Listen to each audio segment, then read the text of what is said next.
Bien, bonjour à toutes et à tous, on est dans l'interview face à face, hyper excité je suis parce que c'est une première pour nous, donc pour Ares Fighting Championship Volume 6, ces deux hommes vont s'affronter, c'est le People's Main Event, donc sur la main card d'Ares Fighting Championship, d'un côté, Beysangour Shamsuddinov, bonjour. Bonjour, merci de m'avoir invité. Merci à toi et puis merci à Michael Marisardi qui affronte donc Beysangour. Merci les gars de participer à ça, de vous prêter au jeu parce que c'est une première. Je ne sais pas s'il y en a eu beaucoup en France, mais en tout cas vous deux vous allez vous affronter. Et puis là c'est peut-être la première fois aussi que vous vous rencontrez, vous faites face. Ouais, on s'est vu tout à l'heure, on s'est aperçu. On s'est vu vite fait. Ah. Et qu'est-ce que vous ressentez là, à quelques jours du combat, le fait de vous voir là, qu'il y a beaucoup de respect entre vous, mais est-ce que ça vous met déjà dans le combat, Michael? Ouais, bah, c'est sympa, on se rend compte, on va discuter tranquille, on va répondre à tes questions et puis voilà quoi. Et Beysangour, Fernand, dans King Energy, il a expliqué que justement, Michael, c'était un sacré morceau physiquement et en imposait. Le fait de le voir, d'avoir pu le voir tout à l'heure, est-ce que tu te dis effectivement, il m'a réservé un petit morceau quand même? Bah ouais, franchement, ça va être bien, franchement, je suis content.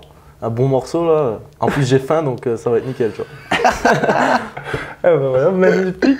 Michael, dans une interview précédente, tu avais expliqué donc, à nos confrères de Deux Goat MMA que tu voyais Beysangour comme un garçon solide. Qu'est-ce que tu veux dire par ça exactement? Bah, je pense que c'est un garçon qui a prouvé ce qu'il valait avec ses victoires.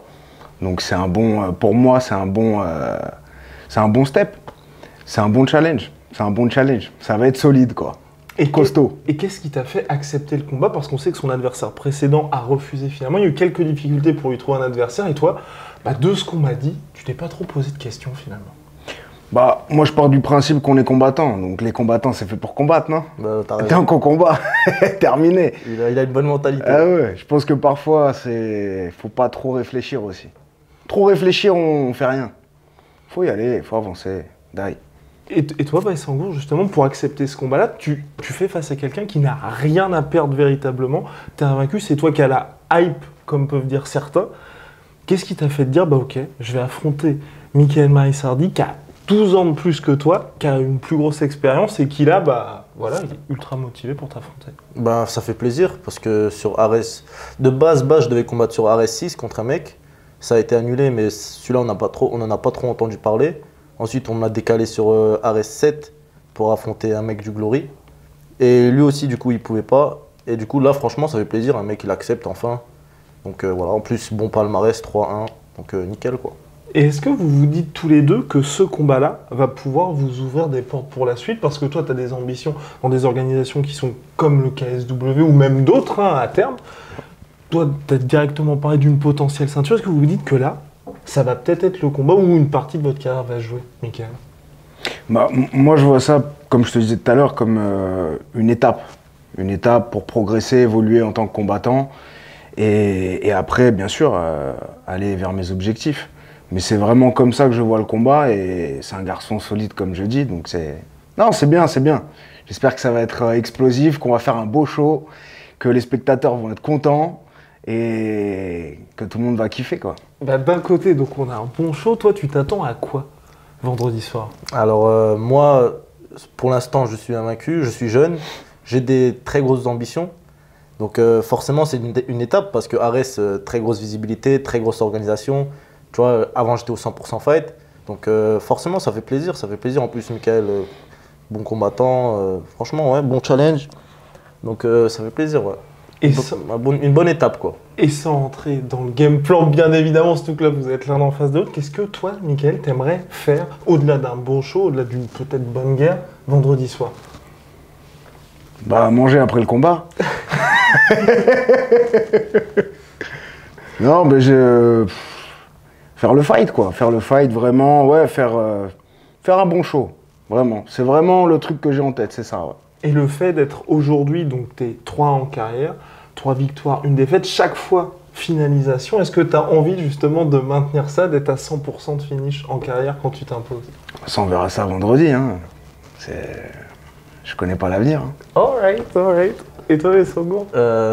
Du coup, je vais revenir sur la question précédente. Ouais, ok. Moi, pareil que lui, je veux faire un très beau combat, ravir les spectateurs, faire une belle guerre, montrer ce que c'est du MMA de haut niveau, tu vois. Leur montrer différentes partie du MMA, que ce soit le sol, la lutte, le striking. J'ai envie de montrer un peu de tout, tu vois. Donc ouais, franchement, je le sens bien et ouais, nickel. Et il y a quelques semaines, tu nous avais dit, donc au micro de Rust, que toi, tu te voyais un peu un style à la Georges Saint-Pierre, où là où tu allais sentir que tu allais avoir le plus de marge, c'est là que tu allais aller amener le combat et tu te définissais comme un combattant finalement complet. Où est-ce que tu as envie d'amener le combat vendredi face à Mickaël? Ah, tu me poses des questions pièges, mais ouais, franchement, j'ai envie de montrer un peu ce que je sais faire. Là où on m'attend pas trop, j'ai envie de montrer aussi là qu'il y a une différence entre nous, tu vois, forcément. J'ai envie de montrer un peu, tu vois, donc voilà. Bon, il a pas envie de dire grand-chose. J'ai pas trop envie de dire.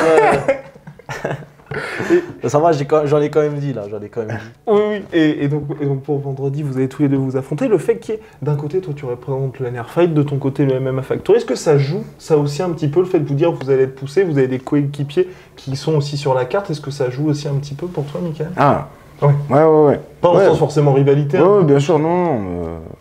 Non, bah c'est cool. C'est cool d'être en équipe, de se sentir entouré, soutenu avec des amis, des collègues de travail, quoi. Mhm. Donc ouais, non, c'est bonne ambiance. Bonne ambiance.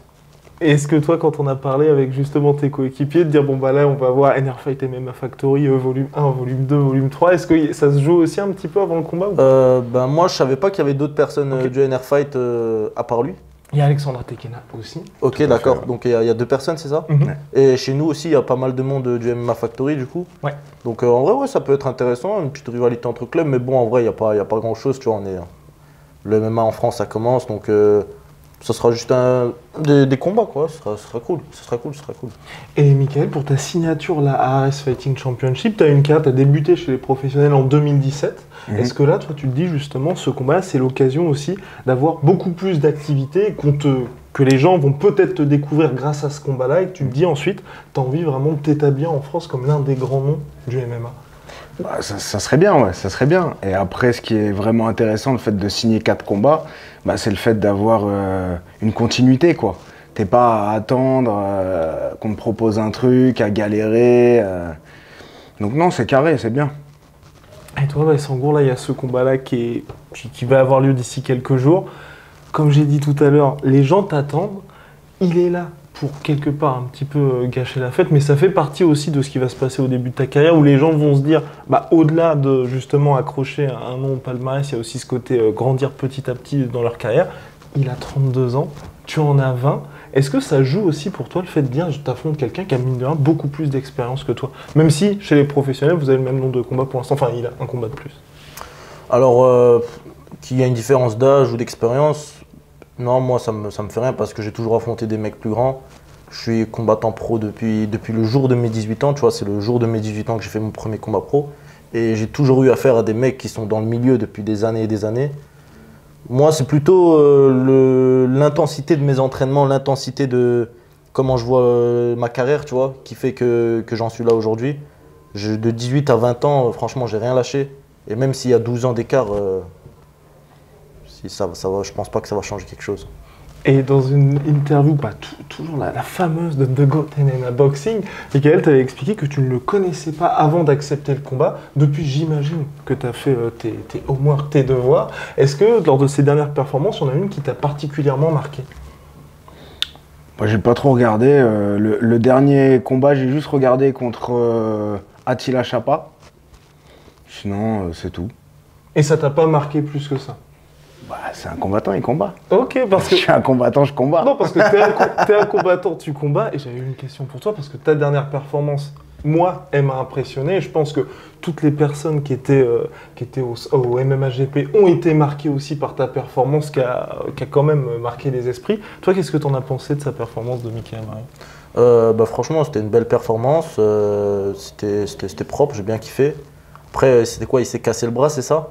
Donc, après, il faut voir qu'est-ce que ça aurait donné, tu vois, mais si c'était pas cassé le bras, mais franchement, ça fait partie du jeu, si je peux lui casser le bras, je lui casse le bras, quoi. Donc, franchement, félicitations à lui, quoi. Ça va, je suis solide, c'est bon, ça va le faire. Ça devrait le faire.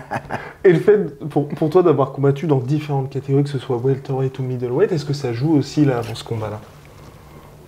Non, Non, non, parce qu'au début, je savais pas trop où combattre, et puis en fin de compte, bah, j'ai essayé au-dessus, et là, je pense que j'ai trouvé ma catégorie. Donc, non, on change rien, on avance. Eh ben parfait, messieurs, j'ai une dernière question pour chacun d'entre vous. Qu'est-ce que tu aimerais dire à Bessangour à quelques jours maintenant du combat? Bah, que le meilleur gagne. Et toi, Bessangour? Ouais, bah pareil, hein. Franchement, j'espère qu'on va faire une belle guerre, un beau combat. Voilà, exact. On va montrer qu'on est effectivement le people main event, comme tu dis. Yes. Donc, voilà. Eh ben messieurs, je vous souhaite à chacun le bonus de 10 000 € du combat de la soirée. Merci d'avoir participé. Moi aussi, je nous le souhaite. Hein. Eh ben parfait. Merci beaucoup. Et puis rendez-vous à Ares 6 le 20 mai prochain sur l'équipe dès 23 h. Et puis sinon, c'est au Dôme de Paris pour encourager ces messieurs.